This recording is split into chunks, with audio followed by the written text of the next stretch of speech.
अज्ञानातिमिरान्धस्य ज्ञानाञ्जनशलाकया चक्षुरुन्मीलितं येन तस्मै श्रीगुरवे नमः।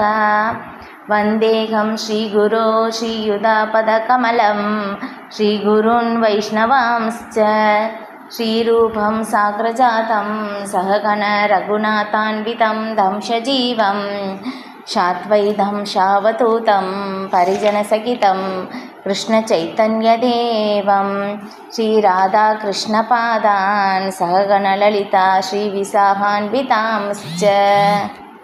हे कृष्ण करुणा सिन्धो दीनबन्धो जगद्वते गोपेशा गोपिका कान्ता राधा कान्ता नमोऽस्तुते। तप्त काञ्चन गौराङ्गी राधे वृन्दावनेश्वरी वृषभानुसुते देवी प्रणमामि हरिप्रिये। वाञ्छाकल्पतरुभ्यश्च कृपासिन्धुभ्य एव च पतितानां पावनेभ्यो वैष्णवेभ्यो नमो नमः। नमो ॐ विष्णुपादाय कृष्णप्रेष्ठाय भूतले श्रीमते भक्तिवेदान्त स्वामिन् इति नामिने। नमस्ते सरस्वती देवे गौरवाणी प्रचारिणे निर्विशेषशून्यवादी पाश्चात्य देशधारिणे। जय श्री कृष्ण चैतन्य प्रभु नित्यानंद श्री अद्वैत गदाधर श्रीवासादि गौरभक्तवृंद।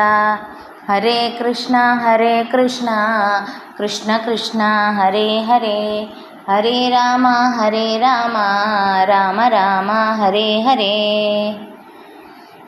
मुखं करोति वाचालं भङ्गुं लङ्घयते गिरिं यद्गिरिवातमहं वन्दे श्रीगुरुं दीनधारिणं परमानन्दमाधवं श्रीचैतन्य ईश्वरं कृष्णाय वासुदेवाय देवकीनन्दनाय च नन्दगोपकुमाराय गोविन्दाय नमो नमः। ॐ नमो भगवते वासुदेवाय ॐ नमो भगवते वासुदेवाय ॐ नमो भगवते वासुदेवाय। பகவத்கீதை அத்தியாயம் 9 ஸ்லோகம் 30. அபிச்சேத்சு துராச்சாரோ பஜதே மாம் அனன்யபாக் சாதுர்யேவ சமந்தவ்ய சம்யக் வியவசிதோ ஹி சக. ஒருவன் மிகவும் மோசமான செயலை செய்தாலும் அவன் பக்தி தொண்டில் பிறளாது ஈடுபட்டு இருந்தால் அவனை சாதுவாகவே கருத வேண்டும். ஏனெனில் அவனது தீர்மானத்தில் திடமாக உள்ளான். இந்த ஸ்லோகத்தில் சுதுராச்சார என்னும் சொல் மிகவும் முக்கியமானதாகும். இச்சொல்லை நாம் சரியாக புரிந்து கொள்ள வேண்டும். உயிர்வாளி கட்டுண்ட நிலையில் இருக்கும்போது அவனுக்கு 2 விதமான செயல்கள் உண்டு. ஒன்று கட்டுண்ட செயல்கள், மற்றது திவ்யமான செயல்கள். கட்டுண்ட வாழ்வின் காரணத்தால் இந்த உடலை பாதுகாப்பதற்காகவும் சமூகம் மற்றும் நாட்டின் சட்டங்களை பின்பற்றுவதற்காகவும் பக்தர்கள் கூட பல்வேறு பௌதீக செயல்களில் ஈடுபட வேண்டியுள்ளது. அத்தகு செயல்கள் கட்டுண்ட செயல்கள் எனப்படுகின்றன. இதை தவிர ஆன்மீக இயற்கையை முற்றிலும் உணர்ந்து கிருஷ்ண உணர்வில் பகவானின் பக்தி தொண்டில் ஈடுபடும் போதும் உயிர்வாளிகளுக்கு செயல்கள் உண்டு. அச்செயல்கள் திவ்யமான செயல்கள் எனப்படும். ஸ்வரூப நிலையில் ஆற்றப்படும் இச்செயல்கள் பக்தி தொண்டு என்று அறியப்படுகின்றன. தற்போதைய கட்டுண்ட நிலையில் உடலை சார்ந்த கட்டுண்ட செயல்களும் பக்தி தொண்டு செயல்களும் சில சமயங்களில் ஒன்றையொன்று ஒத்துப்போகும். ஆனால் சில நேரங்களில் இச்செயல்கள் ஒன்றுக்கொன்று எதிராகவும் அமையலாம். தனக்கு நன்மை பயக்கும் சூழ்நிலையை சிதைக்கக்கூடிய எந்த செயலையும் செய்யாமல் இருப்பதில் பக்தன் என்றவரை எச்சரிக்கையுடன் உள்ளான். தனது செயல்களின் பக்குவ நிலை கிருஷ்ண பக்தியின் முன்னேற்றத்தை அடிப்படையாக கொண்டது என்பதை அவன் அறிவான். இருப்பினும் சமூகம் மற்றும் அரசியலின் பார்வையில் மிகவும் மோசமானதாக கருதப்படும் சில செயல்களை கிருஷ்ண பக்தன் சில சமயங்களில் செய்யக்கூடும். ஆனால் அத்தகு தற்காலிகமான வீழ்ச்சி அவனை தகுதியற்றவனாக்கி விடுவதில்லை. பரமபுருஷருடைய திவ்யமான தொண்டில் மனப்பூர்வமாக ஈடுபட்டுள்ளவன் வீழ்ச்சி அடைய நேரிட்டால் அவனது இதயத்திலேயே வீற்றுள்ள இறைவன் அவனை தூய்மைப்படுத்தி மோசமான செயலை மன்னிக்கிறார் என்று ஸ்ரீமத் பாகவதத்தில் கூறப்பட்டுள்ளது. பக்தி தொண்டில் முழுமையாக ஈடுபட்டுள்ள யோகியும் சில நேரங்களில் அகப்பட்டு கொள்ளும் அளவிற்கு ஜடசக்தி பலமுடையதாகும்.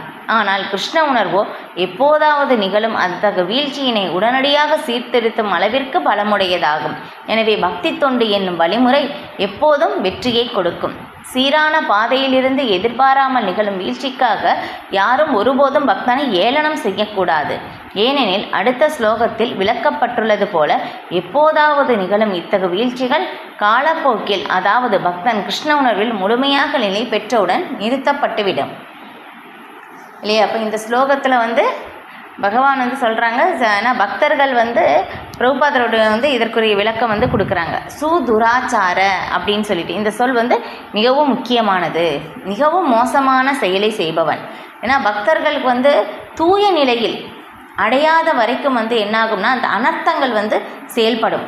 இப்போ அந்த அனர்த்தங்கள் செயல்படும் போது கண்டிப்பாக நம்ம ஏதோ ஒரு தவறான ஒரு சூழ்நிலை செய்வதற்கான அந்த ஒரு நிலை ஏற்படும். ஏன்னா நம்ம தூய பக்தன் அப்படின்னு சொல்லி அந்த ஒரு நிலையை நாம் இன்னும் அடையவில்லை. இப்போ அந்த தூய நிலை அடையாததுனால என்ன ஆகும்னா நம்மளுடைய அனர்த்தங்கள் இன்னும் இருக்குது. இப்போ அந்த மாதிரி இருக்கும்போது என்னாகும்னா இங்கே பிரபுபாதர் விளக்குறாங்க, உயிர்வாளிகளுக்கு 2 செயல்கள் இருக்குது இல்லையா? கட்டுண்ட நிலையில் இருக்கும்போதும் அதற்குரிய செயல்களும் உடல் சார்ந்த செயல்களும் நம்ம செய்யணும். அதுக்கப்புறம் ஆத்ம சார்ந்த செயல்களும் நம்ம செய்கிறோம். அப்போ ஆத்ம சார்ந்த செயல்கள் உன்னதமானது. இப்போ இந்த உடல் சார்ந்த செயல்கள் செய்யும் போதும் கண்டிப்பாக அந்த தவறுகள் நிகழும் இல்லையா? அப்போ ஏதோ ஒரு சூழ்நிலைக்காக அந்த மாதிரி வீழ்ச்சி ஏற்பட்டாலும், ஆனால் பகவான் எப்படி சொல்கிறாங்கன்னா அவனை பக்தன் தான் அப்படின்னு சொல்லணும், சாதுவாகத்தான் கருத வேண்டும் அப்படின்னு சொல்லிட்டாங்க. ஏன்னா அவங்க ஏன்னா பகவான் என்ன சொல்லியிருக்காங்கன்னா பகவத்கீதையில் என்னுடைய பக்தன் என்றும் வீழ்ச்சி அடைவதில்லை இல்லையா? ஏன்னா பகவான் ஒரு டைம் நம்ம பகவானை நோக்கி நம்ம திரும்பிட்டோன்னா, நம்ம திரும்பி பகவானுடைய லோகத்தை, பகவானுடைய தாமரை திருவடியை அடைகிற வரைக்கும் பகவான் நமக்கு எல்லா விதத்திலும் நமக்கு உதவி செய்கிறார் இல்லையா? பகவான் சொல்கிறாங்க, என்னிடம் வந்தடைவதற்கான அறிவை நானே தருகின்றேன், ததாமி புத்தி யோகம் தம் அப்படின்னு சொல்லிட்டு. ஏன்னா அவங்க தெரியுது, ஆனால் இருந்தாலும் அந்த சூழ்நிலை காரணமாக அந்த மாதிரி ஒரு வீழ்ச்சி ஏற்பட்டாலும் அந்த வீழ்ச்சி பக்தனை அது பாதிக்காது. அதுக்காக நம்ம இது பக்தி ரசாமத சிந்துவில் எப்படி விளக்கப்பட்டிருக்குன்னா, இப்போ நம்ம ஏதாவது ஒரு பாவம் செஞ்சிட்டோம்னா அதுக்கு நம்ம பிராயச்சித்தம் இல்லையா, பரிகாரம், அதை நம்ம செய்கிறோம். ஆனால் பக்தன் பொறுத்தவரையிலும் அதெல்லாம் செய்ய தேவையில்லை. உறுதியாக நம்ம அந்த ஒழுக்க விதிமுறைகளையும் பயிற்சி செய்து தினமும் பகவானுடைய நாமத்தையே நம்ம தொடர்ந்து செய்யும் போதும் அதுவே பரிகாரமாகவே இருக்குது. தனியாக அதுக்கு போய் நம்ம செய்ய தேவையில்லை. ஏதோ ஒரு சூழ்நிலை காரணமாக செஞ்சாலும், ஆனால் இதே நம்ம சாக்காக வைத்து எதுவும் தவறு செய்யக்கூடாது. ஏதோ ஒரு சூழ்நிலை காரணமாக, சந்தர்ப்பத்தின் காரணமாக செய்ய நேர்ந்தால் நம்ம தொடர்ந்து இந்த பக்தி பாதை தொடர்ந்து நம்ம செய்து கொண்டே இருந்தாலே அந்த தவறான ஒரு நிலையிலிருந்து நாம் வெளியே வந்துடலாம். ஆனால் ஏன்னா அவங்கள பகவான் இங்கே சொல்கிறாங்க, அப்போ இந்த மாதிரி ஒரு செயல் செய்ய நேர்ந்தாலும் அவன் பக்தி தொண்டில் பிறலாது ஈடுபட்டு இருந்தால், இதுதான் நம்முடைய பரிகாரம். தவறு செய்ததுக்கான அந்த ஒரு பரிகாரம். தொடர்ந்து நம்ம பக்தியில் ஈடுபட்டே இருந்தோம்னா இப்போ அவங்களை பகவான் எப்படி சொல்கிறாங்கன்னா சாதுவாகத்தான் கருத வேண்டும். அவர் ஒரு பக்தர் தான். ஏன்னா முன்னாடி அவங்க பகவானுடைய நாமத்தை சொல்லியிருக்காங்க இல்லையா? இப்போ அதனால் அவர் ஒரு சாதுவாகத்தான் கருத வேண்டும் அப்படின்னு சொல்லிட்டாங்க. இது இப்போ இதுக்கு உதாரணம் எப்படின்னா அக்ரூரர் இல்லையா? அக்ரூரர் பகவானுடைய தூய பக்தர். ஆனால் இருந்தாலும் பாருங்கள், ஒரு சின்ன ஒரு சூழ்நிலையின் காரணமாக சத்தியபாமாவை அவங்க இந்த திருமணம் செய்து கொள்ள வேண்டும் அப்படின்னு சொல்லி ஒரு சின்ன ஆசை. ஆனால் பகவான் திருமணம் செஞ்சிட்டாங்க அப்படின்னு சொல்லிட்டும் நான் சத்தியபாமா இவ்வளோ அழகாக இருப்பாங்களாமா. இப்போ அவங்களை மற்ற ராஜாக்கள் அரசர்கள் திருமணம் செய்து கொள்ள முடியாததுனால அவங்களாம் இந்த மாதிரி அவங்களுடைய தந்தையை யார் சத்தியபாமாவுடைய தந்தையை கொல்வதற்காக திட்டம் போடுறாங்க. அதுக்கு அக்ரூரரும் உடந்தையாக இருந்தார். எனக்கும் கிடைக்கலையே அப்படின்னு சொல்லி அந்த ஒரு சிறு இது பகவானுடைய தூய பக்தர் தான். ஆனால் ஒரு சிறந்த ஒரு சின்ன ஒரு சூழ்நிலையின் காரணமாக இந்த மாதிரி நடந்து அதுக்கப்புறம் சத்யபாமாவுடைய தந்தையை வந்து எல்லாருமே சேர்ந்து கொன்னுடுறாங்க. அதுக்கப்புறம் தான் வந்து தெரியுது அக்ரூரருக்கு, ஐயோ நம்ம தவறு செஞ்சிட்டோமே அப்படின்னு சொல்லி நினச்சி அதுக்கப்புறம் வந்து வருந்துறாங்க. ஆனால் வந்து ஊரை விட்டே போயிடுறாங்க. அதுக்கப்புறம் திரும்பி வரும்போதும் அக்ரூரர் வந்து செஞ்ச தவறை வந்து பகவான் வந்து ஒரு தடவை கூட சொல்லி காட்டவே இல்லை. பாருங்கள், இப்போ இதுதான் ஏன்னா வந்து சரி தெரியாமல் செய்த அந்த ஒரு தவறாக இருந்தாலும் என்னுடைய பக்தன் அப்படின்னு சொல்கிறதுனால பகவான் வந்து ஒரு தடவை கூட வந்து சொல்லி காட்டலையாமா. அதே வந்து அக்ரூரருக்கே வந்து அதுவே பெரிய தண்டனையாக வந்து ஆயிடுச்சு. ஐயோ பகவான் வந்து எனக்கு எதுவுமே சொல்லலையே, எதுவுமே தண்டனை கொடுக்கலையே அப்படின்னு சொல்லி. அதுதான். ஆனால் நாம் என்ன பண்ணுவோம்னா ஒருத்தர் தப்பு செஞ்சிட்டாங்கன்னா திரும்ப திரும்ப நம்ம வந்து சொல்லி காட்டுவோம் இல்லையா? அப்போ இதுதான் நமக்கும் வந்து பகவானுக்கு வந்து ஒரு வித்தியாசம். அதான் அப்போ வந்து ஏதோ ஒரு சூழ்நிலை காரணமாக இந்த மாதிரி வந்து ஏற்பட்டாலும் இப்போ அந்த வீழ்ச்சி வந்து பக்தனை வந்து நம்ம வந்து தவறாக செய்யக்கூடாது. பகவானே வந்து சொல்லிடுறாங்க, அவங்க வந்து சாதுவாகத்தான் கருத வேண்டும். எப்போதாவது நிகழும் இத்தகைய வீழ்ச்சிகள் காலப்போக்கில், அதாவது பக்தன் கிருஷ்ண உணர்வில் முழுமையாக நிலை பெற்றவுடன் நிறுத்தப்பட்டுவிடும். அந்த அனர்த்தங்கள் வந்து இருக்கிற வரைக்கும் என்ன ஆகும்னா அது வந்து நமக்கு வந்து அந்த தவறுகள் வந்து ஏதோ ஒரு விதத்தில் இந்த சூழ்நிலை காரணமாக நமக்கு வந்துக்கிட்டே இருக்கும். ஆனால் முழுமையாக 100% கிருஷ்ண உணர்வில் வந்து நிலை பெற்று இருக்கும்போது இந்த மாதிரி வந்து நிகழ்வதற்கான வந்து வாய்ப்புவே வந்து கிடையாது இல்லையா? உதாரணம் வந்து நம்ம பார்க்கலாம். இப்போ வந்து காட்டில் வந்து பார்த்தோம்னா இந்த இதில் நெருப்பில் வந்து எல்லா மரங்களும் வந்து அழிக்கப்பட்டாலும் திரும்ப மழை பெஞ்சால் அது வளரும். ஏன்னா அடியில் வேர் இருக்குது. அந்த மாதிரி தான் நமக்கு வந்து இந்த ஆசை என்னும் அந்த அனுபவிக்கணும் அந்த வேர் வந்து மனதுக்குள்ளே இருந்துக்கிட்டே இருக்குது இல்லையா? நம்ம வந்து பக்தி செய்யும்போது இருந்தாலும் நமக்கு தெரியுது தவறு செய்யக்கூடாது. ஆனால் வந்து நமக்கு திரும்ப திரும்ப அந்த வேர் வந்து இருக்குது இல்லையா? அதை தான் வந்து சில விஸ்வநாத தாக்கூரர் வந்து சொல்கிறாங்க அனர்த்தங்கள். இப்போ அந்த அனர்த்தங்கள் வந்து உள்ளே நமக்கு வந்து இருக்குது. இதே வந்து நம்ம தொடர்ந்து பக்தி சேவை செய்யும் போதும் தூய உணர்வு நிலை, அந்த முழுமையான அந்த கிருஷ்ண உணர்வு நிலை வரும்போதும் இந்த வீழ்ச்சி வந்து நமக்கு ஏற்படுவதற்கான வாய்ப்பு இருக்காது அப்படின்னு வந்து சொல்லப்படுது. அடுத்து, எனவே கிருஷ்ண உணர்வை பயிற்சி செய்து ஹரே கிருஷ்ணா கிருஷ்ண கிருஷ்ண ஹரே ஹரே, ஹரே ராம ராம ராம ஹரே ஹரே என்று உச்சரிப்பதில் மன உறுதியுடன் ஈடுபட்டுள்ளவன் சில சந்தர்ப்பம் அல்லது விபத்தினால் வீழ்ச்சியுற்றவனாக தோன்றினாலும் திவ்ய நிலையில் உள்ளவனாகவே கருத வேண்டும். சாதுர் ஏவ, அவன் ஒரு சாது என்ற சொற்கள் மிகவும் வலியுறுத்தி பேசப்பட்டுள்ளது. ஏன்னா அதை இங்கே வந்து திரும்ப திரும்ப சொல்லப்படுது. எந்த ஒரு சூழ்நிலையினாலும் நம்ம வந்து எந்த ஒரு சந்தர்ப்ப சூழ்நிலையினாலும் நம்ம வந்து என்ன பண்ணணும்னா பகவானுடைய நாமத்தை வந்து சொல்வதை ஜபம் செய்வதை நம்ம வந்து விட்டுறவே கூடாது. அந்த சோதனைகள் வந்து நமக்கு வரும். ஏன்னா அந்த பக்குவமான நிலை வராததுனால என்ன ஆகும்னா திரும்ப திரும்ப அந்த அலைகள் வந்து வரும். இதுக்கு எப்படி வந்து உதாரணம் சொல்லலாம்னா இப்போ கடலின் அலைகள் இருக்குது இல்லையா? இதே வந்து நம்ம மேலோட்டமாக நீந்துறவங்களுக்கு என்ன ஆகும்னா அந்த அலையின் வேகம் வந்து ரொம்ப தாக்கும். இதே ரொம்ப நடுக்கடலில் ஆழ்கடலில் போகிறவங்களுக்கு அலையின் தாக்கம் வந்து இருக்காது. அதே மாதிரி தான் நம்ம வந்து பக்தியில் இன்னும் மேலோட்டமாக தான் இருக்கும். அதனால் அந்த அலையின் தாக்கம் வந்து நம்மை வந்து தாக்குது. ஆனால் வந்து நம்ம தொடர்ந்து முயற்சி செய்து ஆழ்கடலுக்கு வந்து எப்படி போனால் எந்த ஆபத்துமே இல்லையோ அதே மாதிரி பக்தியின் ஆழத்தில் நம்ம வந்து போயிட்டோம் அப்படின்னாக்கா இந்த இதிலேருந்து நம்ம வந்து பாதிப்புலேருந்து நம்ம வெளியே வந்துடலாம். அதனால் எந்த ஒரு சூழ்நிலை ஏற்பட்டாலும் நம்ம வந்து பகவானுடைய நாமத்தை ஜெபம் செய்வதை வந்து என்றுமே வந்து விடக்கூடாது. அதான் இங்கே சொல்லப்பட்டிருக்கு, மன உறுதியுடன் தொடர்ந்து நாம் செய்ய வேண்டும். சாதுர் ஏவ, அவன் ஒரு எதிர்பாராத சாது என்னும் சொற்கள் மிகவும் வலியுறுத்தி பேசப்பட்டுள்ளன. எதிர்பாராத வீழ்ச்சிக்காக பக்தனை ஏளனம் செய்யக்கூடாது. சில பேர் அந்த மாதிரி வந்து செய்வாங்க. இப்போ இவங்க வந்து எந்த மாதிரி வந்து பிரம்மச்சாரி பெண்களோடையே வந்து தொடர்பு இருக்கக்கூடாதுன்னு சொல்கிறாங்க, இவங்க இந்த மாதிரி பேசுகிறாங்க, இந்த மாதிரி வந்து ஒரு தவறுகள் வந்து நம்ம வந்து எடுத்துக்கவே கூடாது. இந்த மாதிரி இப்போ இதே வந்து நான் ஒரு மூத்த பக்தரிடமிருந்து இந்த ஒரு விளக்கத்தை வந்து கேட்டேன். தூய பக்தர் இல்லையா, ஆன்மீக குரு எப்படி பார்க்குறாங்கன்னா வந்து எந்த ஒரு நபர் வந்து தவறு செய்தாலும் வந்தும் எல்லாரையும் வந்து அவர் ஏற்றுக்கொள்கிறார். எப்படின்னா நம்முடைய கண்ணோட்டம் என்னென்னா, ஐயோ ஒரு பிரம்மச்சாரி பெண்களோடு வந்து தொடர்பு வந்து இருக்கே அப்படின்னு சொல்லும்போது நம்ம வந்து ஐயோ இதெல்லாம் தப்பு, இந்த மாதிரிலாம் பண்ணக்கூடாது அப்படின்னு சொல்லி அந்த பக்தரை பார்த்தோம்னா நம்ம வந்து கொஞ்சம் தள்ளி நிற்போம், பேசக்கூட மாட்டோம். ஆனால் இதே வந்து பார்த்தோம்னா ஆன்மீக குரு இந்த மாதிரி நடக்குது அப்படின்னு சொல்லிட்டு என்ன பண்ணுறாங்கன்னா ஆன்மீக குருவிடம் வந்து போய் சொல்கிறாங்களாமா. இந்த மாதிரி சொல்லும் போது ஆன்மீக குரு வந்து இதை கேட்ட உடனே வந்து நாம் என்ன நினைப்போம், இதை கேட்ட ஆன்மீக குரு அந்த பக்தருக்கு தண்டனை கொடுப்பாங்க அப்படின்னு சொல்லி நினச்சி போய் சொல்கிறாங்க. ஆனால் ஆன்மீக குரு என்ன பண்ணுறாங்கன்னா, அந்த பக்தரை வந்து யார் வந்து போய் வந்து சொன்னாங்களோ அந்த பக்தரை வந்து எல்லாரையும் வந்து திட்டாங்களாமா. அந்த ஒரு பக்தர் அந்த மாதிரி ஒரு தவறான நிலையில் இருக்காங்கன்னா அதிலேருந்து அவங்களை வந்து கவனம் மாற்றி வேறு ஒரு இடத்தில் வந்து செல்கிற மாதிரி நீங்கள் தான் வந்து அதை வந்து நடந்துக்கணும். இது ஒரு தவறு அப்படின்னு சொல்லி என்கிட்ட வந்து குற்றமாக வந்து சொல்கிறீங்களே அப்படின்னு சொல்லி ஆன்மீக குரு அவர்களை வந்து திட்டினார். பாருங்கள், இதுதான் வந்து ஆன்மீக குருவுடைய நிலைக்கும் நம்முடைய நிலைக்கும் உள்ள வித்தியாசம் இது. இப்போ இதே வந்து இன்னொரு பக்தரும் வந்துச்சுல, பக்தி சித்தாந்த சரஸ்வதி தாக்கூர். நான் இதே வந்து மூத்த பக்தர்கிட்ட வந்து கேட்டிருக்கேன். இப்போ என்னென்னா, ஒரு பக்தர் இதே மாதிரி தான் அந்த பெண்களோட வந்து அந்த பிரம்மச்சாரிக்கு வந்து தொடர்பு இருக்குதுன்னு சொன்ன உடனே எல்லா பிரம்மச்சாரியும் வந்து சேர்ந்து என்ன பண்ணுறாங்க, அந்த பக்தரை வந்து இதில் நீ வந்து இதில் இருக்கக்கூடாது, இங்கேருந்து போயிடணும் அப்படின்னு சொல்லிடுறாங்க. இப்போ அந்த நபர் வந்து அந்த பிரம்மச்சாரி வந்து போயிடுறாங்க, எங்கே போனாங்கன்னே தெரியாது. இப்போ சில காலம் கழித்து வந்து சில பக்தி சித்தாந்த சரஸ்வதி தாக்கூர் வந்து அந்த இடத்துக்கு வர்றாங்க.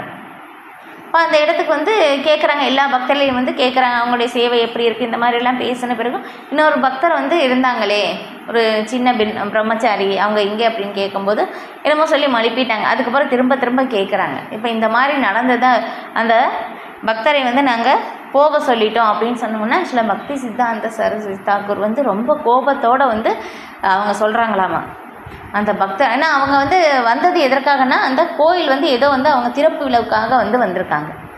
அவங்க அந்த பக்தர் வந்தால் தான் திறப்பு விழா அப்படின்னு சொன்ன உடனே எல்லாருக்குமே வந்து பயம். அந்த பிரம்மச்சாரி எங்கே போனாங்கன்னே தெரியாது, எங்கே போய் தேடுறது அப்படின்னு சொல்லி. அப்போ எங்கேயோ போய் எல்லா இடத்துலையும் வந்து போய் தேடுறாங்க. எங்கேயோ ஒரு இடத்துல வந்து அவங்க வேலை பார்த்துட்ருக்காங்க. இப்போ அவங்கள கூட்டிகிட்டு வர்றாங்க. ஆன்மீக குரு வந்து கூப்பிட்றாங்க அப்படின்னு சொன்னோன்னா, ஐயோ இவங்க எல்லாருமே வந்து என்னை அடித்து துடைச்சிட்டாங்க, அவங்களே வந்து என்னை அடிக்க போகிறாங்களேன்னு சொல்லி பயந்துட்டு வரும்போதும் சில பக்தி சித்தாந்த சரஸ்வதி தாக்கூர் என்ன செய்கிறாங்கன்னா, என்னை விட்டு போகிறதுக்கு வந்து உனக்கு எப்படி மனது வந்தது பாருங்களேன். எந்த தவறையும் வந்து மன்னித்து ஏற்றுக்கொள்ளும் அந்த ஒரு சுபாவம் இல்லையா, இல்லை அப்படியே பகவானுடைய ஒரு இது. ஏன்னா பகவானை பொறுத்தவரையில் நாம் வந்து பார்த்தோம்னா சில காலத்துக்கு முன்னாடி நடந்தது எல்லாமே நம்ம மறந்துடுவோம் இல்லையா. நமக்கு வந்து அது மறக்க முடியும் இல்லைன்னா, மறக்கலைன்னு நமக்கு பைத்தியமே பிடிச்சிடும். ஆனால் பகவானால் வந்து எதுவுமே மறக்க முடியாது இல்லையா. ஏன்னா கடந்த காலம், நிகழ்காலம், எதிர்காலம் எல்லாமே பகவானுக்கு ஞாபகம் இருக்குது, எல்லாமே நமக்கு தெரியும். நம்மை விட பகவானுக்கு எல்லாமே தெரியும். ஆனால் அந்த மாதிரி இருக்கும்போது பகவான் வந்து நம்மை மன்னித்து ஏற்றுக்கொள்கிறார். அதே ஒரு சுபாவம் தான் வந்து ஆன்மீக குருவுக்கும் இல்லையா. பகவானுடைய காருண்ய அவதாரம் தான் வந்து ஆன்மீக குரு. அவங்களுக்கு தெரியும் இல்லையா, எந்த ஒரு நிலையில் வந்து பக்தன் வந்து தவறு செய்யாமல் இருப்பார், எந்த ஒரு நிலையில் தவறு செய்யக்கூடிய நிலை எல்லாமே வந்து தெரிந்தும் எவ்வளவு தவறு செய்தாலும் எல்லாவற்றையும் மன்னித்து ஏற்றுக்கொள்கிறார். இதே சில பிரபுபாதர் கூட வந்து இதே மாதிரி தான்.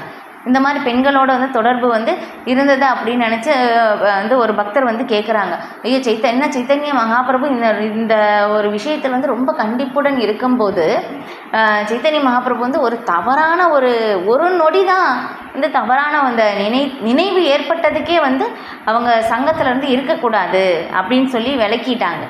இதை வந்து படித்த உடனே அந்த பக்தர் வந்து கேட்குறாங்க, ஐயோ சைத்தன்ய மகாபிரபு இந்த மாதிரி செஞ்சுட்டாங்களே, நீங்களே என்னை வந்து இந்த மாதிரி செஞ்சிருவீங்களா அப்படின்னு சொல்லி சில பிரபுபாதர்கிட்ட பக்தர் கேட்கும்போது சில பிரபுபாதர் வந்து சொல்கிறாங்க, அவங்க பகவான் இல்லையா, எத்தனை பேரை வேணாலும் பக்தராக மாற்ற முடியும். ஆனால் நான் வந்து அப்படி இல்லை, நான் வந்து எனக்கு உன்னுடைய சேவை வந்து எனக்கு வேணும் அப்படின்னு சொல்லி எவ்வளவு தவறு செய்தாலும் நம்மை வந்து திரும்ப வந்து ஏற்றுக்கொள்கிறார். அதுதான் வந்து ஆன்மீக குருவுடைய காருண்ய அவதாரம் இல்லையா. காருண்யம், பகவானுடைய காருண்யம் அவதாரம் அப்படின்னு உருவம் கொடுத்தோம் அப்படின்னாக்கா அவங்க தான் வந்து ஆன்மீக குரு. அதனால் எவ்வளவு தவறு செய்தாலும் மன்னித்து ஏற்றுக்கொள்கிறார். ஏன்னா நம்ம வந்து செய்கிறதுல வந்து நம்முடைய பக்தி சேவையில் வந்து சாதனாவில், நம்முடைய சேவையில் எல்லாத்துலேயும் வந்து கண்டிப்பாக நம்ம வந்து தவறு செய்யாமல் இருக்க முடியாது. ஆனால் ஆன்மீக குருக்கு அது தெரியும். ஆனால் இருந்தாலும் அதை நம்ம வந்து கண்டுகொள்ளாமல் நம்மை வந்து முழுமையாக அவர் ஏற்றுக்கொள்கிறார். இல்லை அப்படின்னாக்கா நம்மளால் வந்து பக்தியில் வந்து இருக்க முடியாது. ஏன்னா அவங்களுடைய காரணமற்ற கருணை தான் நம்முடைய பக்தியே வந்து முன்னேறுவதற்கான வாய்ப்பும் வந்து ஏற்படுது. அதுதான் வந்து இங்கே சொல்லப்படுது, எதிர்பாராத வீழ்ச்சிக்காக பக்தனை ஏளனம் செய்யக்கூடாது, அவன் வீழ்ச்சியுற்று இருந்தாலும் சாதுவாக கருதப்பட வேண்டும். இது பக்தர் அல்லாதவர்களுக்கு அளிக்கப்படும் எச்சரிக்கையாகும். இல்லையா? சில பேர் வந்து பக்தர் அல்லாதவர்கள் என்ன பண்ணுவாங்க, ஆரம்ப நிலை பக்தர்கள் எல்லாமே வந்து ஐயோ இந்த மாதிரி வந்து சொல்லியிருக்காங்க, இந்த பக்தர் இந்த மாதிரி நடந்துட்டாங்க, ரொம்ப பெரிய தப்பு அப்படின்னு சொல்லிட்டு இந்த மாதிரி வந்து நம்ம வந்து சொல்கிறது கூட வந்து ஒரு அபராதமாகத்தான் வந்து இருக்கும். இதையும் வந்து நாம் செய்யக்கூடாது அப்படின்னு வந்து சொல்லப்படுது. மேலும் மந்தவ்ய என்னும் சொல் அதை விட அதிகமாக வலியுறுத்தப்பட்டுள்ளது. இவ்விதியை பின்பற்றாமல் பக்தனது எதிர்பாராத வீழ்ச்சிக்காக அவனை நிந்திப்பவன் பரமபுருஷரின் கட்டளையை மீறுகிறான். பக்தனுடைய ஒரே தகுதி உறுதியுடனும் பிரத்யேகமாகவும் பக்தி தொண்டில் ஈடுபடுவது மட்டுமே. இல்லையா? நம்ம வந்து வேறு யாருக்குமே வந்து இவங்க வந்து இந்த மாதிரி தவறு செஞ்சிட்டாங்க, இவங்க நல்லவங்க, இவங்க கெட்டவங்க, இந்த மாதிரி வந்து நம்ம வந்து ஒருத்தரை வந்து ஜட்ஜ்மெண்ட் பண்ணுறதுக்கான இது வந்து நமக்கு இல்லை. அந்த மாதிரி தகுதி வந்து நமக்கு இல்லை. அதான் வந்து இங்கே சொல்லப்படுது. பக்தனுடைய ஒரே தகுதி எல்லா சூழ்நிலையிலும் உறுதியுடனும் பிரத்யேகமாக நம்ம பக்தி தொண்டில் ஈடுபடுவது. இதுதான் நம்முடைய நிலை. ஓகே, அடுத்து நரசிம்ம புராணத்தில் பின்வரும் ஸ்லோகம் கொடுக்கப்பட்டுள்ளது.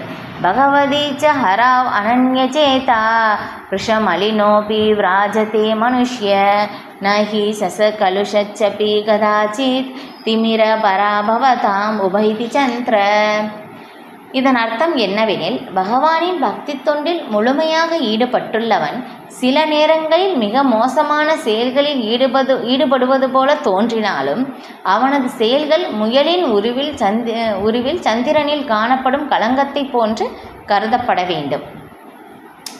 அத்தகு களங்கங்கள் நிலவின் ஒளிக்கு தடையாக அமைவதில்லை. அதுபோலவே தனது நற்குணத்தின் பாதையிலிருந்து எதிர்பாராமல் வீழ்ச்சியிடும் பக்தன் மோசமானவனாக கருதப்படுவது இல்லை. இல்லையா? அதுதான் சொல்லப்படுது. ஏன்னா எந்த சூழ்நிலையிலும் வந்து நம்ம வந்து தொடர்ந்து பக்தி சேவையில் வந்து நம்ம வந்து ஈடுபட்டு கொண்டே இருக்க வேண்டும். ஏன்னா நம்ம வந்து இன்னும் உடல் கண்ணோட்டத்திலேருந்து வெளியே வரல. உடல் கண்ணோட்டத்திலேருந்து முழுமையாக வெளிவந்தவங்களுக்கு தவறு செய்ய மாட்டாங்க. இல்லையா? ஆன்மீக குரு சில பிரபுபாதர் அவங்க எல்லாருமே வந்து பார்த்தோம்னா எப்படின்னா வந்து அந்த நான் வந்து ஆத்மா அப்படின்னு சொல்லி அவங்க ஆத்ம தளத்திலிருந்தே முழுமையாக வந்து அவங்க செயல்படுறவங்க. அதனால் அவங்களுடைய செயலில் வந்து நடத்தையில் தவறே வந்து அவங்க வந்து செய்ய முடியாது.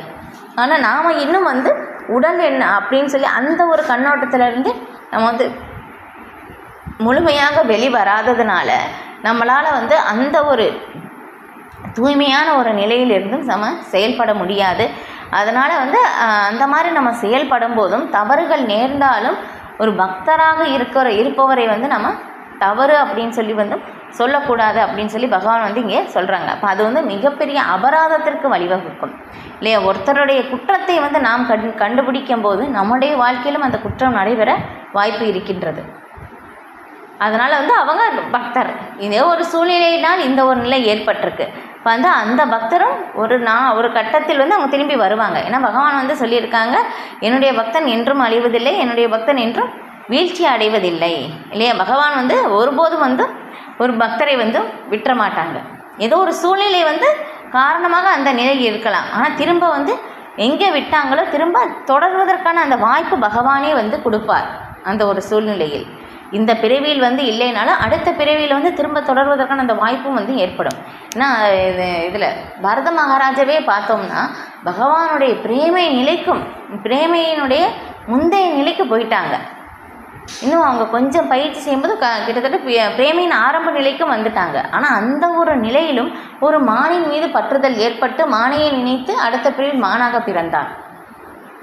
இல்லையாப்பா? அந்த மாதிரி வந்து மிக உயர்ந்த நிலை இருப்பவர்களுக்கே வீழ்ச்சி ஏற்படும் போது நாம் எல்லாருமே இன்னும் அந்த உடல் அப்படின்னு சொல்லி அந்த ஒரு தளத்திலிருந்து இன்னும் வெளியே வரவே இல்லை.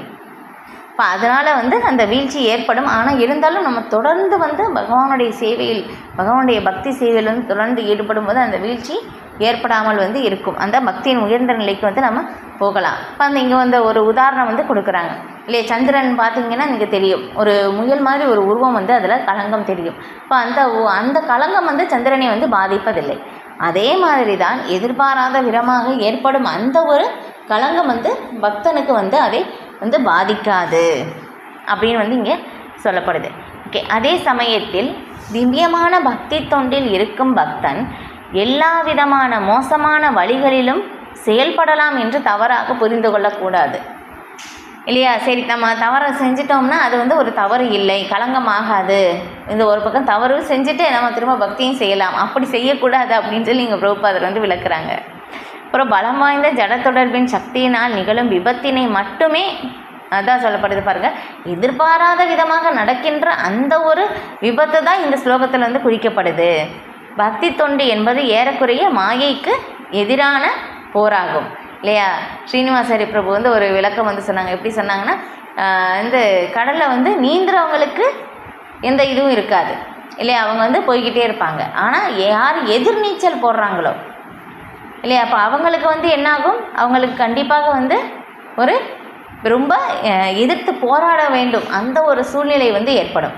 இப்போ அதே மாதிரி இங்கே வந்து நம்ம வந்து பக்தியில் வந்து இங்கே நம்ம வந்து பயிற்சி செய்யும்போது கண்டிப்பாக மாயைக்கு எதிரான ஒரு மிகப்பெரிய போர் தான், இல்லையா? நம்ம பக்தி செய்யும்போது ஆரம்பத்தில் வந்து என்ன இருக்கும், இல்லையா, ரொம்ப நல்லா இருக்கும், எல்லாமே நல்லா ஸ்மூத்தாக போகும், எல்லாமே போகும். ஆனால் நான் வந்து நம்ம பக்தியில் முன்னேற எந்த அளவுக்கு முன்னேறோமோ அந்த அளவுக்கு நமக்கு எதிர்ப்புகள் வரும். இந்த பக்தரா அப்படின்னு சொல்லி நம்மளை வந்து அவமானப்படுத்துவார்கள், இல்லையா? தவறான செய்யாத ஒரு தவறுக்கு நமக்கு அந்த பழி வந்து ஏற்படும், இல்லையா? ரொம்ப அவமானம் வந்து ஏற்படும், இல்லையா? எந்த விதமான ஒரு கசப்பான ஒரு நிலை ஏற்படும். நம்மை சார்ந்து இருந்தவர்கள் எல்லாருமே எதிரானவராக மாறுவார்கள். நம்ம வந்து இந்த மாதிரி ஒரு சூழ்நிலை எல்லாமே நம்ம பக்தியை விட்டு போயிடுவோமா அப்படின்னு சொல்லி அந்த ஒரு இது வந்து ஏற்படும், இல்லையா? ஒரு பக்தருக்கு வந்து அவங்களுடைய பக்தி சேவைக்கு முன்னேற்றத்தை பொறுத்து மாயையின் மூல அந்த போர் வந்து எதிரான அந்த ஒரு நிலை வந்து பல விதத்தில் ஏற்படும். இந்த மாதிரி வந்து செய்தால் இந்த பக்தர் வந்து பக்தியை விட்டு போயிடுவாங்களா, அந்த நம்முடைய சோதனை உண்மையான அந்த ஒரு நிலைக்காக வந்து திரும்ப திரும்ப அந்த சோதனைகள் வந்து வரும். ஆனால் வந்து அதனால தான் வந்து சொல்லப்படுது, நம்ம பக்தியில் வந்து நம்ம உறுதியாக இருந்தோம் அப்படின்னாக்கா எந்த ஒரு இதுவும் வந்து நம்மை வந்து பாதிக்காது. அதுதான் அது வந்து ரொம்ப ரொம்ப முக்கியம். அதுவும் நம்ம வந்து பக்தர்களுடைய சங்கத்தில் இருப்பது ரொம்ப ரொம்ப முக்கியம். இந்த ஆன்மீக தத்துவங்களை வந்து நம்ம முழுமையாக வந்து நம்ம தெரிந்து கொள்ள வேண்டும். அப்போ தான் வந்து என்ன ஆகும்னா எந்த ஒரு சூழ்நிலையிலும் வந்து நம்மளை வந்து இந்த மாதிரி வந்து இங்கே சொல்லியிருக்கிற மாதிரி அந்த ஒரு சூழ்நிலையை வந்து நம்மளை பக்தியிலிருந்து விலக செய்யாது. அதுதான் ரொம்ப முக்கியம். அதுதான் மாயையோடு எதிரான ஒரு போர். பிரபுபாதரும் வந்து சொல்கிறாங்க. அதான் இங்கே வந்து பிரபுபாதர் வந்து எழுதியிருக்காங்க. ஏன்னா மாயா உலகம், இல்லையா? அப்போ இங்கே வந்து நம்ம இருந்து பக்தி செய்வது ரொம்ப ரொம்ப கடினம். மாயைக்கு எதிரான ஒரு போராட்டம் தான். இப்போ மாயையிடம் போரிடுவதற்கு போதிய வலிமை ஒருவனிடம் இல்லாத வரை எதிர்பாராத வீழ்ச்சிகள் நிகழலாம். அதனால தான் வந்து நம்ம இந்த பகவத்கீதை, ஸ்ரீமத் பாகவதம் தினமும் நம்ம படிக்கணும், பகவானுடைய நாமத்தை வந்து சொல்லணும். இது எல்லாமே வந்து என்ன ஆகும்னா அந்த மாயையோட அந்த போராட்டத்தை வந்து நமக்கு வந்து பாதுகாப்பு கொடுக்கும். ஏன்னா எந்த ஒரு சூழ்நிலையில் எந்த ரூபம் வேணாலும் எடுக்கலாம். நம்ம வேலை செய்கிற இடத்துலேருந்து வரலாம், உறவினரிடமிருந்து, நண்பர்களிடமிருந்து, எந்த ஒரு ரூபம் வேணாலும் வந்து வரலாம். நம்ம வியாதியின் ரூபத்திலும் வரலாம், செய்யாத தவறுக்கும் வந்து வரலாம். எப்படி வந்து எந்த மாதிரி ஒரு இதில் வந்து வரும் வந்து நமக்கு தெரியாது. நமக்கு தவறே இருக்காது, ஆனால் வந்து நம்மில் வந்து பழி வரும். இந்த மாதிரி ஒரு சூழ்நிலை எல்லாமே வந்து நம்ம வந்து பக்திக்கு வந்து தடை. நம்ம வந்து பக்தியை விட்டுறலாமா, அந்த மாதிரி ஒரு மனநிலை வந்து ஏற்படும். அதுக்கு தகுந்த மாதிரி வந்து வரும். ஆனால் நம்ம வந்து எதை இங்கே சொல்லப்படுது, போதிய அளவு வலிமை, நம்ம அந்த தத்துவங்கள் வந்து நம்ம வந்து உறுதியாக வந்து தெரிஞ்சிருக்கணும், இல்லையா? சில பிரபுபாதரும் அதே மாதிரி தான் வந்து ஆன்மீக குரு என்ன சொல்லியிருக்காங்க, நீ வந்து வெளிநாட்டுக்கு போய் இதை வந்து பிரச்சாரம் செய்ய வேண்டும் அப்படின்னு சொல்லி ஆன்மீக குரு சொன்னதுனால அவங்களுடைய வார்த்தையின் மீது முழுமையான நம்பிக்கை. அவங்க வந்து இந்த மாதிரி கப்பலில் பயணம் செய்து வரும்போது, இல்லையா, 2 தடவை ஹார்ட் அட்டாக் வந்துருச்சு. அந்த கடலின் அந்த அலையின் வேகம் கூட வந்து கப்பலில் பயணம் செய்யும்போது ரொம்ப மோசமான ஒரு நிலை. எல்லாருமே பயந்துட்டாங்களாமா, பிரபுபாதர் வந்து இறந்துருவாங்க, உயிர் போயிடும் அப்படின்னு சொல்லிட்டு. ஏன்னா வயதானவர், 69 வயது. ஆனால் வந்து அவங்க வந்து பகவானிடம் வந்து பகவானுக்காக வந்து ஒரு பிரார்த்தனை வந்து செலுத்துகிறாங்க. பிரபுபாதர், உங்கள் கையில் இருக்கிற போது பொம்மலாட்டம் மாதிரி தான் வந்து நான், நீங்கள் வந்து பகவானே நீங்கள் வந்து எதுக்காக என்னை கூட்டிகிட்டு வர்றீங்க அப்படின்னு சொல்லி எனக்கு தெரியலை. நீங்கள் வந்து என்ன வேணாலும் வந்து என்னை வந்து நீங்கள் பயன்படுத்தலாம் அப்படின்னு சொல்லி ரொம்ப பணிவோடு வந்து பகவானிடம் பிரார்த்தனை வந்து அவங்க செய்கிறாங்க. அந்த மாதிரி செய்யும்போது அதுக்கப்புறம் வந்து என்னாகுமா, அந்த கடலின் அலைகளின் வேகம் வந்து கூட வந்து ஒரு நல்ல நிலைக்கு வந்து சமநிலைக்கு வந்து வந்துருச்சு. அதுக்கப்புறம் பிரபுபாதருக்கு வந்து கொஞ்சம் அந்த உடல்நிலையும் வந்து ஒரு சரியான ஒரு நிலைக்கு வந்து வருது, இல்லையா? எப்படி வந்து இந்த மாதிரி ஒரு நிலை வந்து ஏற்படுது, இல்லையா? அப்போ அதுதான் மாயை வந்து எந்த ரூபத்தில் வேணாலும் வந்து வரலாம். எப்படி வருது, எதுக்காக வருது தெரியாது. ஆனால் ஒரே இது பிரபுபாதருக்கு ஒரு இடத்துல வந்து அவங்க உபன்யாசத்தில் வந்து சொற்பொழிவில் சொல்லும்போது பிரபுபாதர் வந்து சொல்கிறாங்க, என்னுடைய பக்தன் என்றும் வீழ்ச்சி அடைவதில்லை. பகவான் அந்த சொன்ன வார்த்தையை நான் முழுமையாக நம்பினேன். பாருங்களேன், எவ்வளவுக்கு சிரமம் ஏற்பட்டாலும் என்னுடைய பக்தன் வீழ்ச்சி அடைவதிலே வந்து பகவான் வந்து பகவத்கீதையில் வந்து உறுதி கொடுத்துருக்காங்க. அந்த வார்த்தையில் எனக்கு நம்பிக்கை. ஆன்மீக குரு எனக்கு கட்டளை வந்து கொடுத்துருக்காங்க, நான் வந்து என்னுடைய கட்டளையை வந்து நான் நிறைவேற்றுவேன் என்ன சூழ்நிலை ஏற்பட்டாலும். பாருங்களேன், இப்போ இதுதான் வந்து ஒரு தூய பக்தனுடைய அந்த மன உறுதி இல்லையா? அப்போ சில பிரபுபாதர் அவ்வளவு கடினம் வந்து அவ்வளோ கஷ்டம் வந்து அவங்க படலை அப்படின்னாக்கா நமக்கு இப்போ பக்தி வந்து நமக்கு தெரிஞ்சிருக்காது இல்லையா? கிருஷ்ணர் யாருன்னே நமக்கு தெரிஞ்சிருக்காது, நம்முடைய நிரந்தர இருப்பிடம் யாருன்னு தெரிஞ்சிருக்காது, நம்முடைய துன்பமயமான சூழ்நிலை நாம் வந்து ஏன் இங்கே கஷ்டப்படுறோம், நம்முடைய உண்மையான அந்த ஒரு நிலை யார், உண்மையான உறவு யார், பகவானுக்கும் நமக்கும் தான் இந்த நித்திய உறவு இருக்குது. இதை வந்து நம்மளால் தெரிஞ்சிக்கவே முடியாது. சில பிரபுபாதர் அன்னைக்கு அப்போ வந்து அந்த ஒரு துன்பம் தான் நமக்கு வந்து இங்கே பகவானுடைய பற்றி வந்து இப்போ இங்கே வந்து இங்கேருந்து நம்மளால் பேச முடியுது இல்லையா? கேட்கவும் வந்து முடியுது. இப்போ அதுதான் ஒரு தூய பக்தருடைய உறுதி. மாயைக்கு எதிரான போர் இல்லையா? நம்ம வந்து சின்ன அளவுக்கு சேவை செய்யும் போது நமக்கெல்லாம் அவ்வளோ பெரிய வந்து சோதனையெல்லாம் வராது. நமக்கு சின்ன சோதனை என்ன, காய்ச்சல் வரும், காது வலி வரும், பல்லு வலி வரும், இதுதான் நம்மளுடைய சோதனை. ஆனால் நம்முடைய பக்தி அந்த அளவுக்கு தான். ஆனால் சில பிரபுபாதர் வந்து பண்ணது இவ்வளோ பெரிய இது இல்லையா? உலகம் முழுக்க எல்லாருக்குமே வந்து அந்த பிரச்சாரம் வந்து செஞ்சுருக்காங்க, கொடுத்துருக்காங்க அந்த ஒரு பக்தி. நீங்கள் அவங்களுடைய வாழ்க்கை வரலாறு படித்தோம் அப்படின்னாலே தெரியும் எவ்வளவு வந்து பிரபுபாதர் வந்து கஷ்டப்பட்டிருக்காங்க அப்படின்னு சொல்லி நம்மளால் தெரிஞ்சுக்க முடியும். ஓகே. இப்போ ஆனால் அவன் போதிய வலிமை பெறும்போது முன்னரே விளக்கப்பட்டது போல் அவன் வீழ்ச்சிகளுக்கு உட்படுவது இல்லை. இந்த ஸ்லோகத்தை சாதகமாக ஏற்றுக்கொண்டு அபத்தங்களை செய்பவன் தன்னை ஒரு பக்தனாக எண்ணிக்கொள்ளக்கூடாது. கிருஷ்ணர் சொல்லியிருக்காங்களே, தப்பு செஞ்சாலும் சாதுதான் அப்படின்னு சொல்லி, அதனால் வேணுமென்றே தப்பு செய்யக்கூடாது முன்னே வந்து இங்கே எச்சரிக்கிறாங்க. இப்போ ஒருவன் பக்தி தொண்டின் மூலம் தனது நடத்தையை அபிவிருத்தி செய்யவில்லை எனில் அவன் ஒரு உயர்ந்த பக்தன் அல்ல என்பதை புரிந்து கொள்ள வேண்டும். ஓகே, அடுத்த ஸ்லோகம் 31. क्षिप्रं भवति धर्मात्मा सस्वच्छान्तिं निगच्छति கௌந்தேய பிரதிஜானீஹி நமே பக்த பிரணஷ்யதி. அவன் வெகு விரைவில் தர்மாத்மாவாகி நித்தியமான அமைதியை அடைகின்றான். குந்தியின் மகனே, எனது பக்தன் என்றும் அழிவதில்லை என்பதை தைரியமாக அறிவிப்பாயாக.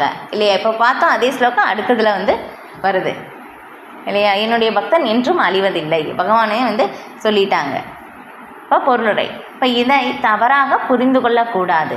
தீங்கு இழைக்கும் செயல்களில் ஈடுபட்டு இருப்பவன் எனது பக்தனாக முடியாது என்று 7ஆம் அத்தியாயத்தில் இறைவன் கூறினார். அதே சமயத்தில் எவனொருவன் இறைவனுக்கு பக்தி செலுத்தவில்லையோ அவனிடம் எவ்வித நற்குணமும் இருக்க முடியாது இல்லையா?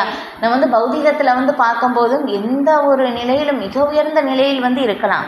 எல்லாருமே வந்து அவருக்கு வந்து மிகுந்த செல்வம் இருக்கலாம், புகழ் இருக்கலாம், அழகு இருக்கலாம், அறிவு இருக்கலாம். ஆனால் எல்லாமே இருந்தாலும் அவங்க வந்து அது எல்லாமே வந்து பகவானுடைய சேவையில் ஈடுபடுத்தலை அப்படின்னாக்கா எல்லாமே வந்து பயனற்றது.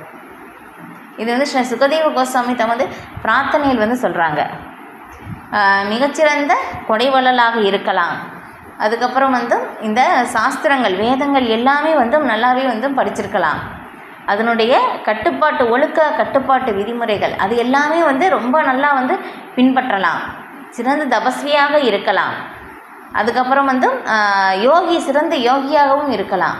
எந்த மாதிரி வேணாலும் இருக்கலாம். ஆனால் அவங்களுடைய இது எல்லாமே வந்து பகவானுடைய சேவையில் அவங்க வந்து அதை வந்து பயன்படுத்தலை அப்படின்னாக்கா எல்லாமே வந்து பயனற்றது அப்படின்னு சொல்லி சுகதேவ கோஸ்வாமி வந்து தன்னுடைய பிரார்த்தனையில் வந்து இந்த மாதிரி வந்து சொல்கிறாங்க.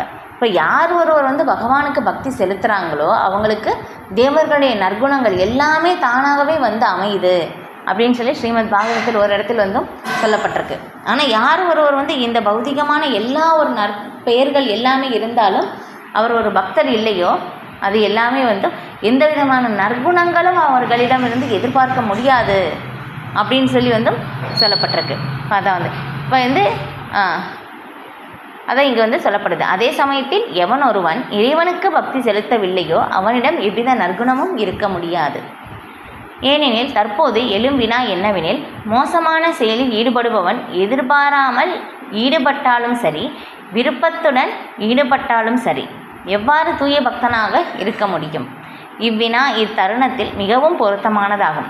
பகவானின் பக்தி தொண்டிற்கு என்றுமே வராதவர்கள் என்று 7ஆம் அத்தியாயத்தில் கூறப்பட்ட துஷ்டர்களிடம் ஸ்ரீமத் பாகவதத்தின்படி எந்த நற்குணமும் இருக்க முடியாது. பொதுவாக 9 வித பக்தி தொண்டில் ஈடுபட்டுள்ள பக்தன் தனது இதயத்திலுள்ள எல்லா ஜடக்கலங்கங்களையும் தூய்மைப்படுத்துகிறான். அவன் புருஷோத்தமரான முழுமுதற் கடவுளை தனது இதயத்தில் வைப்பதால் பாவத்தின் கலங்கங்கள் அனைத்தும் இயற்கையாகவே கழுவப்பட்டுவிடும் இல்லையா? அப்போ இதே தான் வந்து ஸ்ரீமத் பாகவதத்திலையும் வந்து சொல்லப்பட்டிருக்கு. சுண்வதாம் ஸ்வகதா கிருஷ்ண புண்ணிய ஸ்ரவண கீர்த்தனக கிருத்தியந்தோசிய அபத்ராணி விதனோதி சுக்ருத் சதாம் அப்படின்னு சொல்லி இல்லையா? யார் ஒருவன் வந்து பகவானை பற்றி வந்து கேட்கணும் அப்படின்னு சொல்லி அந்த ஒரு உறுதியான நம்பிக்கையோடு இல்லையா, இப்போ ஸ்ருண்வதாம் ஸ்வகதா கிருஷ்ண கேட்குறாங்களோ பகவானை பற்றி வந்து பகவான் வந்து அவருடைய இருதயத்தில் இருந்து கொண்டு என்ன பண்ணுறாங்கன்னா எல்லாருடைய அந்த தேவையற்ற ஆசைகளையும் பகவானே வந்து அழித்து விடுகிறார். அதனால தான் வந்து இங்கே சொல்லப்படுது பகவானுக்கு அந்த பக்தி தொண்டு சேவையே வந்து தூய்மைப்படுத்தும் முறைதான் இல்லையா? பகவானை பற்றி இதே வந்து நாரத முனிவர் பிரம்மதேவர் வந்து நாரதருக்கு வந்து சொல்லும்போது பகவானுடைய லீலா அவதாரங்கள் வந்து நம்ம கேட்கும்போது என்ன ஆகும்னா வந்து நம்முடைய செவி துவாரங்களில் இருக்கின்ற எல்லா அழுக்காறுகளும் நீக்கப்படுகின்றன அப்படின்னு சொல்லி பிரம்மதேவர் வந்து நாரத முனிவருக்கு வந்து சொல்கிறாங்க. இது இப்போ இன்னொரு இடத்துலையும் வந்து ஸ்ரீ சுகதேவ கோஸ்வாமி சொல்லும்போது பகவானை பற்றின லீலைகள் கேட்பது எப்படி சொல்லப்பட்டிருக்குன்னா, பகவானை பற்றின லீலைகள் வந்து எப்படின்னா அமிர்தம் போன்ற லீலைகள். பக்தர்கள் வந்து செவிகளின் மூலமாக பருகுகிறார்கள் இல்லையா? எப்படி செவிகளின் மூலமாக பருகுகிறார்களாமா. அந்த மாதிரி பண்ணும்போது என்ன ஆகுதுன்னா, இந்த ஜட இன்பம் என்னும் களங்கமற்ற வாழ்வை தூய்மைப்படுத்தி அவங்க பரமபதத்தை நோக்கி முன்னேறுகின்றனர் அப்படின்னு வந்து சொல்லப்படுது. இது இப்போ அதுதான் ஏன்னா பகவானுடைய லீலைகள் பொறுத்தவரையில் எப்படின்னா நிகமகல்ப தரோர் கலித்தம் ஃபலம் இல்லையா? ஏன்னா வந்து இது அமிர்தம் வந்து பகவானுடைய லீலைகள் எல்லாமே வந்து எப்படின்னா காது வழியாக வந்து நம்ம ஜூஸ் மாதிரி வந்து ஊற்றணுமாமா, அந்த மாதிரி வந்து நம்ம கேட்கணுமாமா. பகவானுடைய லீலைகள் கேட்பதில் வந்து வித்தியாசம் இருக்குது.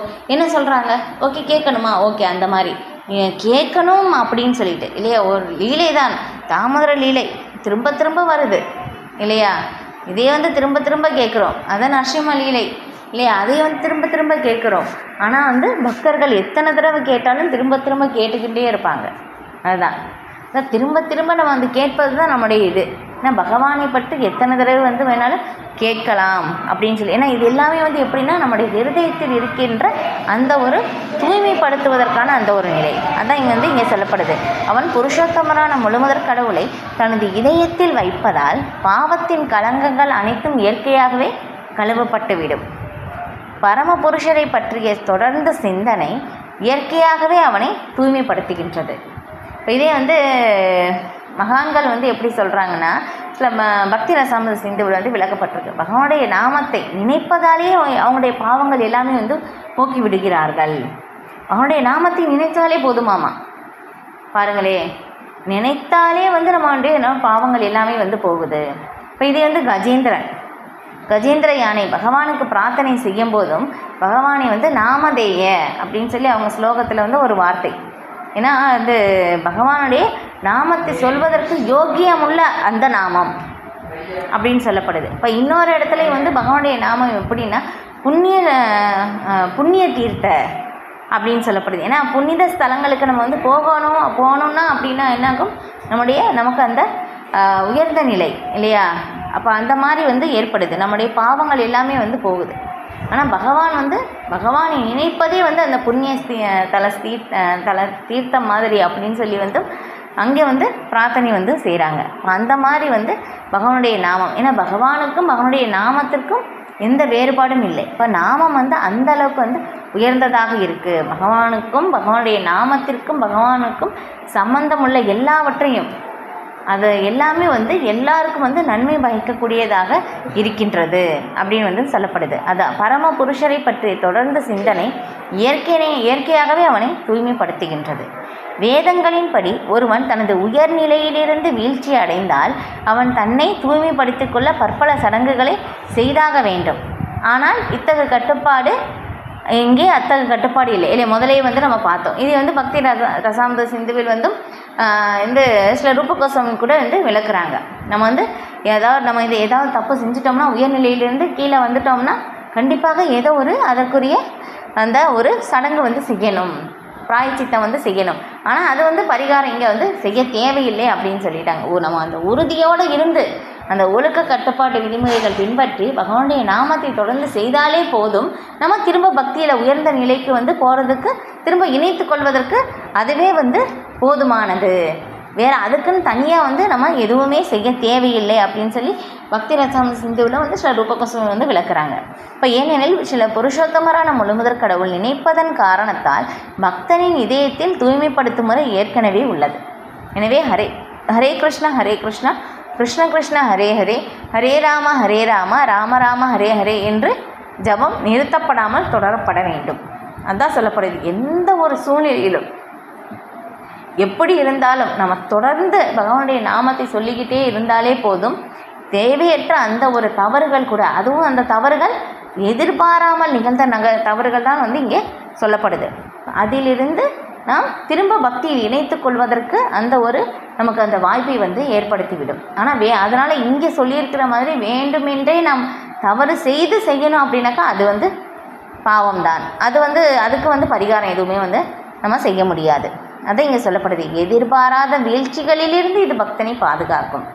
வேண்டுமென்றே செஞ்சுட்டு நம்ம வந்து ஹரே கிருஷ்ணா மந்திரம் சொன்னால் பாவம் போகும் அப்படின்னு சொல்லி செஞ்சால் நமக்கு எந்த பலனும் வந்து கிடைக்காது.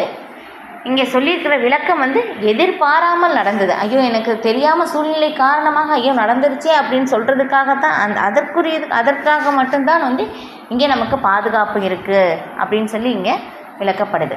இவ்வாறாக அவன் எல்லாவித ஜடக்கலங்கங்களிலிருந்தும் நித்தியமாக விடுபட்டு வாழ்வான். ஓகே, அடுத்த ஸ்லோகம் 32. மாம் ஹி பார்த்த வியபாஸ்ரித்ய ஏபி சியுக பாபயோனயக ஸ்திரியோ வைஸ்யா சதா சூத்ராஸ் தேபி யாந்தி பராம் கதிம். பிருதாவின் மகனே, பெண்கள், வைசியர்கள், சூத்திரர்கள் என கீழ்குலத்தை சார்ந்தவர்கள் யாராக இருந்தாலும் என்னிடம் சரண் அடைபவர்கள் பரமகதியை அடைய முடியும். இல்லையா? தான் பகவான் வந்து ரொம்ப காரண்யம் இது. இப்போ இதே வந்து சுகதேவ கோஸ்வாமி கூட வந்து சொல்கிறாங்க ஸ்ரீமத் பாகவதத்தில். எப்படின்னா பிராத ஊனார்ந்த புலிந்த புல்கச்ச ஆபீர சும்ப யவன கச அப்படின்னு சொல்லி, ஏன்னா வந்து நம்ம பிரம்மச்சாரி, வானப்பிரஸ்தன், கிரகஸ்தன், வைசியர்கள், பிராமணர், வைசியர், சூத்திரர், பிராமணர், சத்திரியர், வைசியர், சூத்திரர் அப்படின்னு சொல்லி 4 பிரிவுகள் இருக்குது. இப்போ இது வந்து சூத்திரர்கள் வந்து தாழ்ந்த நிலை. ஆனால் இதை விட தாழ்ந்தவர்கள் தான் வந்து இங்கே இந்த ஒரு சூழ்நிலை கிராத குணாந்த புலிந்த புல்கச்சா அப்படின்னு சொல்லி சூத்திரரை விட தாழ்ந்த நிலையில் வந்து இருப்பவர்கள் இவங்க எல்லாருமே. ஆனால் அவங்க கூட வந்து பகவானுடைய தூய பக்தர்களிடம் சரணடையும் போதும் அவங்களும் வந்து தூய்மை அடைய முடியும் அப்படின்னு வந்து சொல்லப்பட்டிருக்கு. இப்போ அதான் வந்து இங்கேயும் வந்து சொல்லப்படுது. பெண்கள், வைசியர்கள், சூத்திரர்கள், கீழ்குலத்தை சார்ந்தவர்கள் கூட வந்து என்னிடம் சரணடைபவர்கள் பரமகதியை அடைய முடியும். பக்தி தொண்டில் உயர்ந்த தாழ்ந்த வகுப்பை சார்ந்த மக்களிடையே எவ்வித வேறுபாடும் இல்லை. இல்லையா? பக்தி தொண்டு பொறுத்தவரையிலும் வந்து என்னென்னா ஆத்ம தளத்தில் இருந்து செயல்படுவது. இந்த உடல் தளத்தில் தான் வேறுபாடு. இல்லையா? உடல் தளத்தில் தான் வந்து எல்லாமே வந்து அந்த ஒரு அடையாளம், பெண், இவர்கள் வைசியர்கள், சூத்திரன் அப்படின்னு சொல்லி அந்த ஒரு அடையாளம். ஆனால் ஆத்ம தளத்தில் பக்தி தொண்டு சேவை செய்யும் போதும் நாம் வந்து ஜீவாத்மா, பகவான் வந்து பரமாத்மா. பகவான் உயர்ந்தவர், நாம் பகவானுடைய பாகம். என்னுடைய நிலை வந்து ஜீவேர ஸ்வரூபயே கிருஷ்ணேர நித்தியதாச. அந்த ஒரு தளத்தில் இருந்து செயல்படும் போதும் உயர்ந்தது தாழ்ந்தது அப்படின்னு சொல்லி எந்த வேறுபாடும் வந்து அங்கே கிடையாது. இல்லையா? இதே வந்து சைத்தன்ய மகாபிரபு கூட வந்து சொல்கிறாங்க, நான் பிராமணன் கிடையாது, சத்திரன் கிடையாது, வைசியன் கிடையாது, சூத்திரன் கிடையாது, பிரம்மச்சாரி இல்லை, வானப்பிரஸ்தன் இல்லை, கிரகஸ்தன் இல்லை, சன்னியாசியும் இல்லை. என்னுடைய ஒரே நிலை வந்து கோபி பர்து பத கமலையோ தாச தாச தாசான தாச. இதுதான் என்னுடைய நிலை அப்படின்னு சொல்லி சைத்தன்ய மகாபிரபு வந்து சொல்கிறாங்க. இப்போ இங்கே வந்து சொல்கிறது என்னென்னா நம்மளுடைய புரிதலுக்காக வந்து இந்த ஒரு விளக்கம் வந்து, ஆனால் பக்தி தொண்டு பொறுத்தவரையில் ஆத்மதளத்திலிருந்து செயல்படுவதனால உயர்ந்த நிலை தாழ்ந்த நிலை அப்படின்னு வந்து கிடையாது. ஒரே நிலை என்னென்னா, நான் ஜீவாத்மா, என்னுடைய நிலை வந்து ஜீவேர ஸ்வரூபய கிருஷ்ணேர நித்தியதாச, அந்த ஒரு நிலையிலிருந்து செயல்படுவது இல்லையா. வந்து பகவானுடைய அந்த பக்தி தொண்டு சேவை பொறுத்தவரையிலும் நாடு, இனம், நிறம், மொழி, மதம் எல்லாத்துக்கும் வந்து அப்பாற்பட்டது இல்லையா. எல்லாருமே வந்து எப்படின்னா ஜீவாத்மா, பண்டிதா சமதர்ஷினங்க இல்லையா. சில பிரபுபாதர் வந்து அந்த ஒரு நிலையிலிருந்தால் எல்லாருக்குமே வந்து இந்த பகவானுடைய நாமத்தை வந்து கொடுத்தாங்க. ஏன்னா எல்லாருமே பகவானுடைய ஒரு அங்கத்துணுக்கு, எல்லாருமே பகவானோட ஒரு சம்பந்தம் வந்து இருக்குது. இப்போ அந்த சம்பந்தத்தை வந்து கொடுப்பதுக்காக தான், அதனால தான் வந்து எல்லா இடத்துலையும் சில பிரபுபாதருக்கு வந்து பகவானுடைய அந்த பக்தியை வந்து பகவானுடைய நாமத்தை வந்து விநியோகம் செய்ய முடிந்தது அந்த ஒரு நிலையிலிருந்து. அதான் வந்து இங்கே சொல்லப்படுது, பக்தி தொண்டில் உயர்ந்த தாழ்ந்த வகுப்பை சார்ந்த மக்களிடையே எவ்வித வேறுபாடும் இல்லை என்பது இங்கே தெளிவாக பரமபுருஷரால் அறிவிக்கப்பட்டுள்ளது. வாழ்வின் ஜடப்பார்வையில் இத்தகைய வேறுபாடுகள் உண்டு இல்லையா. ஜடப்பார்வையில் கண்டிப்பாக இருக்குது. இவங்க உயர்ந்தவர், இவர் தாழ்ந்தவர் இல்லையா, இவர் அழகு உள்ளவர், இவர் அழகு இல்லாதவர், இவருக்கு திறமை இருக்குது, இவருக்கு திறமை இல்லை, இவர் செல்வந்தர், இவர் வந்து பரம ஏழை இல்லையா. அப்போ அந்த மாதிரி வந்து நிறைய வேறுபாடுகள் வந்து இருக்குது. அது எல்லாமே எப்படி ஜட கண்ணோட்டத்தில் தான் வந்து இருக்க ஒழிய ஆன்மீக தளத்தில் வந்து கிடையாது. ஆன்மீக தளத்தில் பார்க்கும்போது எல்லாருமே வந்து பார்த்தோம்னா ஜீவாத்மா, அவ்வளோதான்.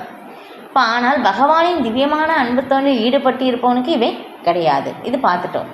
எல்லோருக்கும் பரமகதியை உன்னத இலக்கை அடைய தகுதியுடையவர்களே. பாருங்களேன், அதாவது இதுக்கு முன்னாடி வந்து நம்ம ஸ்லோகத்தில் பார்த்தோம் இல்லையா, பத்திரம் புஷ்பம் ஃபலம் தோயம்.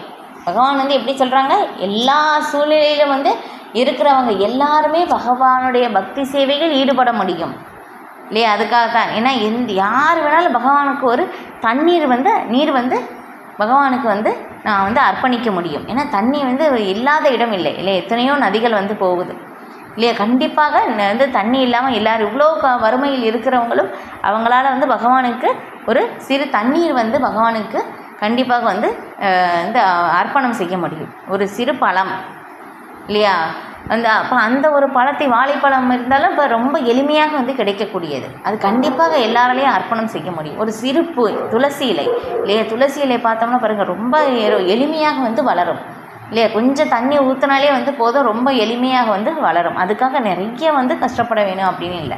இப்போ இந்த மாதிரி எல்லாராலையும் வந்து செய்ய முடிகிற மாதிரி தான் பகவானும் அந்த ஸ்லோகத்துலேயும் வந்து சொல்லியிருக்காங்க. ஆனால் அது மட்டும் செய்யணும் இல்லை, அவருடைய தகுதிக்கு ஏற்ற மாதிரி செய்யணும். ஆனால் பகவான் அதனுடைய விளக்கம் வந்து பார்த்தோம்னா எல்லாராலையும் எல்லா சூழ்நிலையிலும் இருக்கிறவர்கள் பகவானுக்கு பக்தி சேவை செய்ய முடியும் அப்படின்னு சொல்லி வந்து அங்கே கொடுக்கப்பட்டிருக்கு. அதான் எல்லாருக்குமே பரமகதியை அடைய தகுதி இருக்குது இல்லையா. இப்போ பௌதிகத்தில் பார்த்தோம்னா இவங்களுக்கு இந்த தகுதி இருக்குது, இவங்களுக்கு இந்த தகுதி இல்லை இல்லையா சொல்கிறாங்க இல்லையா. ஆனால் வந்து ஆன்மீகத்தில் வந்து அப்படி கிடையாது, எல்லாராலையும் பகவானுடைய பக்தி சேவை வந்து செய்ய முடியும் இல்லையா. சைத்தன்ய மகாபிரபு வரும்போது ஜாரிகண்ட் அந்த ஒரு ஃபாரஸ்ட் வழியாக போகும்போது அங்கே மிருகங்களுக்கும் வந்து பிரச்சாரம் வந்து செஞ்சாங்க. இப்போ அந்த ஹரிநாமம் வந்து சொல்லும்போது என்னாகுமாமா, அந்த புலியும் மானும் வந்து அது ரெண்டுமே வந்து அணைச்சிக்கிட்டு வந்து அது வந்து பகவானுடைய நாமத்தை வந்து சொல்லுதாமா. இது வந்து நம்ம எங்கேயாவது பார்க்க முடியுமா? ஆனால் பகவான் வந்து செய்தார், பகவானால் அது முடியும் இல்லையா. எல்லாருமே பகவானுடைய ஒரு அங்கத்துணுக்கு, உடல் தான் வேறுபாடு அப்படின்னு சொல்லி வந்து அங்கே காட்டினாங்க. இது இப்போ அதான் எல்லாராலையும் வந்து பண்ண முடியும் இல்லையா. நீங்கள் வந்து ஸ்ரீமத் பாகவதத்தில் வந்து பார்த்தோம்னா பகவானுக்கு பக்தி சேவை வந்து யாரெல்லாமே வந்து செஞ்சுருக்காங்க அப்படின்னு சொல்லும்போது எல்லாருமே வந்து செஞ்சுருக்காங்க இல்லையா. கஜேந்திரன் யானை இல்லையா, ஒரு யானை கூட பகவானுக்கு பக்தி சேவை வந்து செய்தது இல்லையா. அதுக்கப்புறம் வந்து ரொம்ப ஏழ்மையில் இருப்பவரும் அவரும் பகவானுக்கு பக்தி தொண்டு சேவை செய்து பரமகதி அடைந்தார். ஒரு அரசர் செய்கிறார். அதுக்கப்புறம் சுகதேவ கோஸ்வாமி அவங்க வந்து உலகையே முற்றிலும் துறந்து விட்டுறவர், பிரம்மபூத நிலையில் வந்து இருக்காங்க. ஆனால் இருந்தாலும் அவங்களும் பகவானுக்கு பக்தி தொண்டு சேவை செய்து அவங்களே வந்து அடைகிறார்கள். அப்போ பரீட்சித்து மகாராஜா இல்லையா, உலக பேரரசாக இருந்தார், அவரும் பகவானுக்கு பக்தி தொண்டு சேவை செய்தார். இதனால் எல்லா சூழ்நிலையும் இருக்கிறவங்களே எல்லாராலையும் வந்து பக்தி செய்ய முடியும் இல்லையா. துருவ மகாராஜா இல்லையா, 5 வயது சிறுவன், அவங்களாலேயும் பக்தி சேவை வந்து செய்ய முடியும் இல்லையா. பிரகலாத மகாராஜா இல்லையா, இந்த மாதிரி வந்து அப்புறம் பலி மகாராஜா, அது எல்லாமே அவங்க எல்லாமே அசுரர்கள். இருந்தாலும் எல்லாருக்குமே அந்த பக்தி சேவை செய்ய உரிமை இருக்குது அப்படின்னு சொல்லி ஸ்ரீமத் பாகவதத்திலேருந்து நமக்கு வந்து தெரிய வருது. அதை இங்கே வந்து பிரபுபாதர் வந்து விளக்குறாங்க. எல்லாருக்கும் பரமகதியை உன்னத இலக்கை அடைய தகுதியுடையவர்களே அப்படின்னு சொல்லி வந்து சொல்லப்பட்டிருக்கு. அப்போ ஸ்ரீமத் பாகவதத்தில் 2.4.18 தூய பக்தனுடைய தொடர்பால் தாழ்ந்தவர்களான சண்டாளர்களும் நாயை உண்பவர்களும் தூய்மை அடைய முடியும் என்று கூறப்பட்டுள்ளது. இல்லை, இப்போ வந்து நம்ம பார்த்தோம், சூத்திரர்களை விட தாழ்ந்த நிலையில் இருப்பவர்கள் கூட வந்து அதான் இங்கே ரொம்ப தாழ்ந்த குலம் வந்து நாயை உண்ணும் அந்த சண்டாளர் குலம், அந்த ஒரு தாழ்ந்த நிலையில் இருப்பவர்கள் கூட தூய்மை அடைய முடியும் அப்படின்னு சொல்லப்பட்டிருக்கு. இதே வந்து சில பிரபுபாதர் வந்து பார்க்குறாங்க, இயக்கம் வந்து இருக்கும்போதும் பக்கத்தில் வந்து வெளியே வந்து நிறைய குழந்தைகள் வந்து உணவு இல்லாமல் வந்து வெளியே இருந்து எடுத்து சாப்பிட்றாங்க. அந்த டஸ்ட்பினில் வந்து அதை போட்ட இதே வந்து அதை எடுத்து சாப்பிடும்போது சில பிரபுபாதருக்கு ரொம்ப வருத்தம். அதனால் வந்து என்ன சொல்லியிருக்காங்கன்னா, அந்த ஒரு குறிப்பிட்ட அந்த ஒரு சூழ்நிலை அந்த டிஸ்டன்ஸ் வரைக்கும் வந்து 10 கிலோமீட்டர் நினைக்கிறேன். அப்போ அந்த அளவுக்கு இருக்கிற வரைக்கும் எல்லாருக்குமே தினமும் வந்து பிரசாதம் வந்து விநியோகம் செய்ய வேண்டும் அப்படின்னு சொன்னதுனால நிறைய பக்தர்கள் வந்து இந்த ஒரு சேவையை வந்து இன்னைய வரைக்கும் வந்து செஞ்சிட்ருக்காங்க. எனக்கு மகாராஜ் சொல்லும்போது எவ்வளோ வந்து சொல்லப்படுது, எவ்வளோ 4 லட்சமோ எவ்வளோ பேருக்கு வந்து இன்றைய தினமும் வந்து ஒரு நாளைக்கு வந்து எவ்வளோ அந்த பிரசாதம் லட்சக்கணக்கான பிரசாதம் வந்து இந்த பிளேட்டு வந்து கவுண்ட் பண்ணி வந்து சொல்கிறாங்க. அவ்வளோ பிரசாதம் வந்து விநியோகம் வந்து செஞ்சிட்ருக்காங்களாமா இல்லாதவர்களுக்கு அப்படின்னு சொல்லிட்டு சில பிரபுபாதருடைய கட்டளை இந்த பக்தர்கள் வந்து இன்னைய வரைக்கும் வந்து அது செஞ்சிட்ருக்காங்க. எல்லாருக்குமே வந்து இலவசமாக அந்த பிரசாத விநியோகம் செய்ய வேண்டும் அப்படின்னு சொல்லிட்டு வந்து இப்போ ஏன்னா எல்லாருமே வந்து பகவானுடைய ஒரு அங்கம், எல்லாருக்குமே அந்த உரிமை இருக்குது அப்படின்னு சொல்லிட்டோம். ஓகே, அப்போ அதுதான் வந்து இங்கே சொல்லப்படுது. அப்போ உயர்ந்த தாழ்ந்த இனத்தைச் சேர்ந்த மனிதனும் முன்னேறும் அளவிற்கு தூய பக்தரின் வழிகாட்டுதலும் பக்தி தொண்டும் வலிமை வாய்ந்தவை. அதான் வந்து சொல்லப்படுது. சுசுகம் கர்த்தம் அக்யம் இல்லையா, ரொம்ப எளிமையானது, எல்லாராலையும் வந்து ஏற்றுக்கொள்ளக்கூடியது பக்தி தொண்டு இல்லையா. அது செய்யக்கூடியது ஆரம்பத்திலேயே வந்து நமக்கு ரொம்ப சுகமாகவும் இருக்கும், ரொம்ப ஆனந்தமாகவும் இருக்கும், எளிமையானது இல்லையா, எல்லாராலையும் வந்து ஏற்றுக்கொள்ளக்கூடியது. அப்போ எல்லோரும் இதை பயிற்சி செய்யலாம். தூய பக்தனிடம் தஞ்சமடையும் சாதாரண மனிதனும் தகுந்த வழிகாட்டுதலால் தூய்மை அடைய முடியும். பௌதீக இயற்கையின் பல்வேறு குணங்களுக்கு ஏற்றவாறு மனிதர்கள் பிறக்கின்றனர். சத்வகுணத்தைச் சேர்ந்தவர்கள் பிராமணர்கள், ரஜகுணத்தைச் சேர்ந்தவர்கள் சத்திரியர்கள், ரஜகுணமும் தமோகுணமும் கலந்தவர்கள் வைசியர்கள் மற்றும் தமோகுணத்தில் உள்ளவர்கள் சூத்திரர்கள். இவர்களை விட கீழான நிலையில் உள்ளவர்கள் சண்டாளர்கள் என்று அழைக்கப்படுகின்றனர். அவர்கள் பாவப்பட்ட குடும்பத்தில் பிறந்தவர்கள். பொதுவாக பாவப்பட்ட குடும்பத்தில் பிறப்பவர்களின் உறவினை உயர் வகுப்பினர் ஏற்பதில்லை. ஆனால் பக்தி தொண்டு மிகவும் வலிமையானதாகும். பரமபுருஷனின் தூய பக்தர் எழுந்த வகுப்பைச் சேர்ந்த எல்லா மக்களுக்கும் வாழ்வில் மிக உயர்ந்த பக்குவத்தை அளிக்க முடியும். கிருஷ்ணரிடம் தஞ்சமடையும் போது மட்டுமே இது சாத்தியமாகும். வியபாஷித்ய என்னும் சொல்லால் குறிப்பிடப்பட்டுள்ளது போல் கிருஷ்ணரிடம் முழுமையாக சரணடைய வேண்டும். பின்னர் அவர் சிறந்த ஞானிகளையும் யோகிகளையும் விட மிகச் சிறந்தவன் ஆகலாம். பாருங்களேன், பக்தி தொண்டு வந்து அவ்வளவு வலிமை வாய்ந்தது. எவ்வளவு ஒரு தாழ்ந்த ஒரு நிலையில் இருந்தவர்களை கூட வந்து எப்படின்னா வந்து அவர்களை வந்து மிக உயர்ந்த நிலையில் வந்து கொண்டு வைக்கின்றது. அதான் வந்து அந்த ஸ்லோகம் வந்து சொல்கிறோம், முகம் கரோத்தி வாச்சாலம் பங்கும் லங்காயதிகிரி எத்கிருபா தமகமந்தே ஸ்ரீகுரும் தினதாரிணம் பரமானந்த மாதவம் ஸ்ரீ சைத்தன்ய ஈஸ்வரம் அப்படின்னு சொல்லி. எப்படின்னா பகவானுடைய அந்த காரணமற்ற கருணை இருந்தது அப்படின்னாக்கா, சைத்தன்ய மகாபிரபுடைய கருணை ஒரு முடவன் கூட மலையை தாண்ட முடியும். அதுக்கப்புறம் ஒரு ஊமையன் கூட வந்து பேச முடியும், ஒரு பேச்சாளராக வந்து ஆக முடியும். இது எப்படி சாத்தியம்? சைத்தன்ய மகாபிரபுடைய கருணை இருந்தால். ஏன்னா அதுதான் வந்து சொல்லப்படுது, சைத்தன்ய மகாபிரபு ரொம்ப காருண்ய அவதாரம். அதான் வந்து நரத்தமதாஸ் தாக்கூர் வந்து பாடுறாங்க, மோசாமா பதிதா பிரபு நான் பாய்ப்பே ஆறா அப்படின்னு சொல்லி. ஏன்னா ரொம்ப வீழ்ந்த ஆத்மா நான் தான். அதனால் என்ன பகவான் வந்து இங்கே வந்து எப்படி கலியுகத்தில் வந்து பகவானுடைய நோக்கம் என்னென்னா எந்த ரொம்ப வீழ்ந்த ஆத்மாக்களையும் முதலில் கரையேற்றுகிறாராமா. அதனால் வந்து சில நரத்தமதாஸ் தாக்கூர் வந்து பாடுறாங்க, எல்லா விடத்துலையும் எல்லாருடைய இதையும் விட நான் தான் ரொம்ப வீழ்ந்தவன். அதனால் வந்து உங்களை வந்து கரையேற்ற